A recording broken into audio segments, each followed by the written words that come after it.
Namaskar. We continue with Swami Gokulanadaji's book, How to Overcome Mental Tension.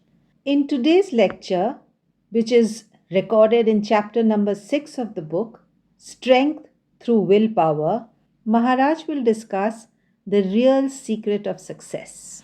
Maharaj continues, by adopting a positive attitude in life instead of giving into despair and getting rid of a pessimistic approach to life are ways of developing Ichha Shakti or willpower. This is the real secret of success. None can deny the fact that we want success, whatever may be our profession or vocation. And the way to achieve success is through the strengthening of the willpower. There are people who are born with some inherent gifts or talents, but even such virtuous people may lack this one important quality, that is, willpower.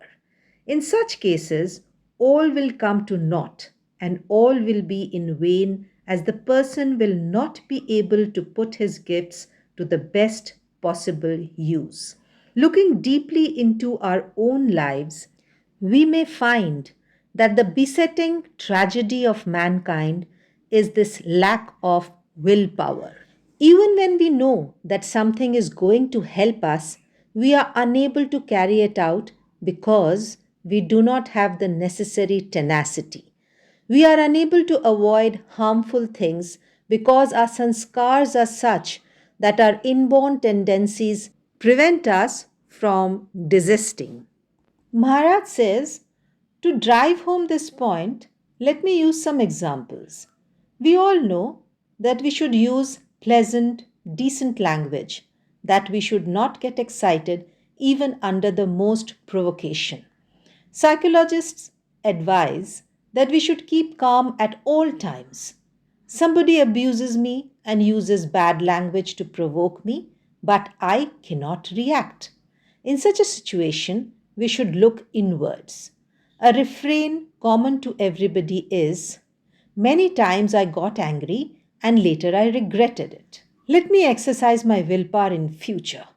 We know that under trying circumstances, we should exercise our willpower to the maximum capacity. The formula we have to apply at that moment of extreme anger is calm down first, try to master your senses, do not give expression to your anger.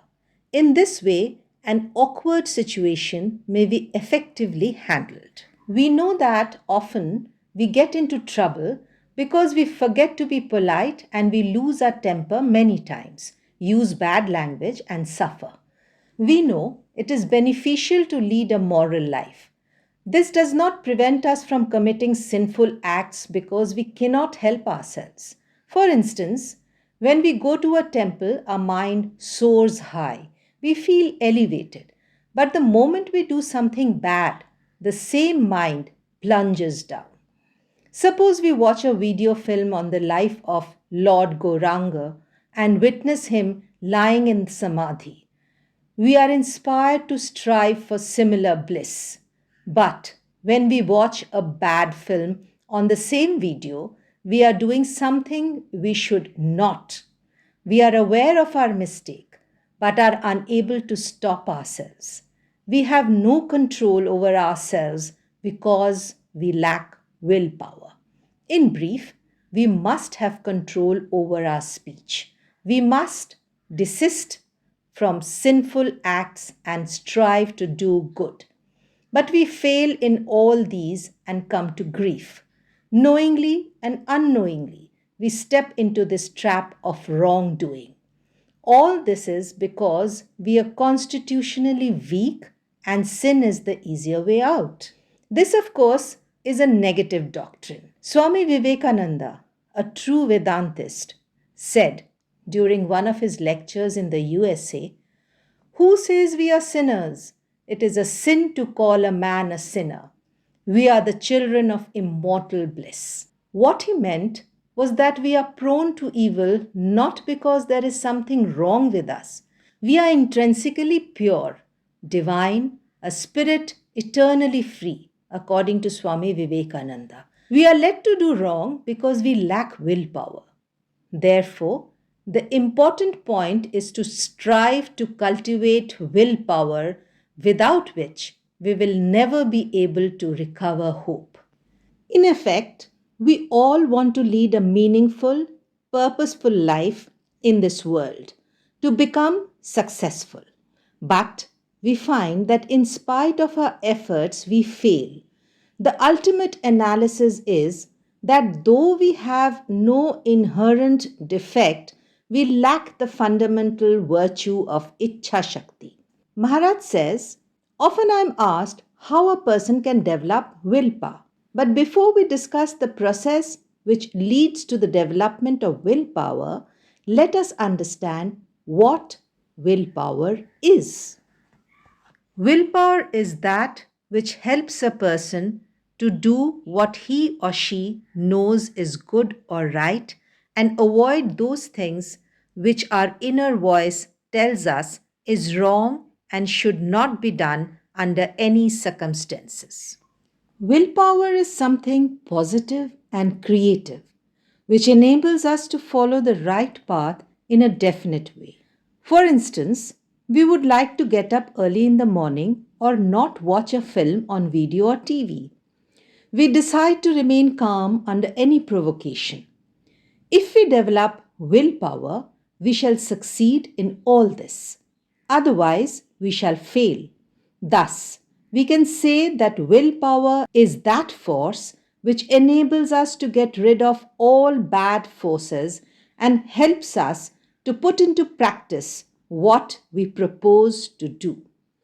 A question which comes to our mind is whether willpower can be increased.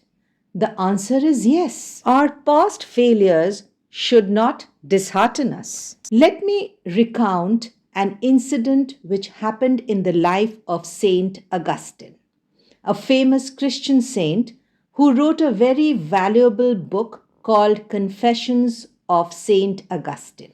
He suffered from a great conflict. He would make pious resolutions but fail to carry them out due to weak willpower. Every day he made an attempt and every day he failed. He thought that his was a hopeless case.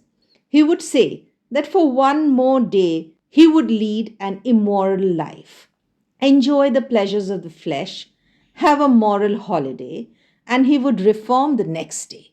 In this way, he continued to postpone his resolution to be good, and the pricking of his conscience made him suffer terrible conflict. One day, he prayed to Jesus and opened a page in the Bible. The thought came to his mind that he should not postpone his effort to the next day, that he should implement it on the same day. God gave him tremendous strength. He could turn over a new leaf and recover his faith in himself. It was all due to the increase in his willpower. Though Saint Augustine led an immoral life, he had the moral courage to confess his sins and the ability to rise above them. Another instance closer to us is that of a householder disciple of Sri Ramakrishna, Girish Chandra Ghosh. If we study his life and read about him in the Gospel, we find Sri Ramakrishna blessing Girish wholeheartedly. The reason for this unique blessing is that Girish had one virtue among all his numerous vices, and that was unlimited and unshakable faith. After meeting and being influenced by Sri Ramakrishna, he constantly told people about the tremendous transformation that had taken place in him. He committed various sins but never gave up hope. This made it possible for him to be transformed from an abject sinner to a great saint. These examples illustrate that we should not be discouraged by past failures. Instead of feeling disheartened, we should increase willpower so that our past failures need not be our future failures too. What we need to realize is that there should be a determined effort on our part. Like Saint Augustine, we should resolve to do today what we would like to postpone for tomorrow. It is never too late to become pure, good, and strong. Hope you enjoyed and were able to gather some very important points from this lecture. In the next episode, Maharaj will continue with this lecture, giving examples and incidents from Swami Vivekananda's life. So stay tuned to Devakshar. Do share and like our videos, subscribe to our channel, and always be with us. Thank you so much.